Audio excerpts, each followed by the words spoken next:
Ollywood actor अर्धेन्दु अभिनीत challenge movie Dussehra रे release हेबो किंतु एबेठू देखिबाकू मिलुची चैलेंज मूवीर धमाका। ए मूवी रे अर्धेन्दु को एक्शन फाइट देखिले लागुची एहा ओडिया मूवी होई न पारे। एहा कोनोसी साउथ किंबा बॉलीवुड मूवी लेवल रो लागुची। एहा हेउची अर्धेन्दु को सुपर एक्टिंग। ट्रेन भितरे जेउ भली फाइट चालुची पूरा साउथ मूवी भली लागुची।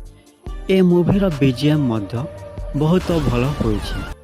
आउ पुनीत इसार सार को एंट्री तो पूरा हॉल रे ऑडियंस माननकु ताली मारिबाकू बाध्य करिवो। ए मूवीर ना चैलेंज रु जानी हेउछि ए मूवी रे action fight love देखिबाकू मिलिबो।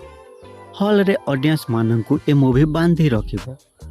अर्धेन्दु, Elina, Puneet इसार, बॉबी मिश्र, लिपि, उपिंदर और अन्य एक्टर एक्ट्रेस माननकु देखिबाकू मिलिबो।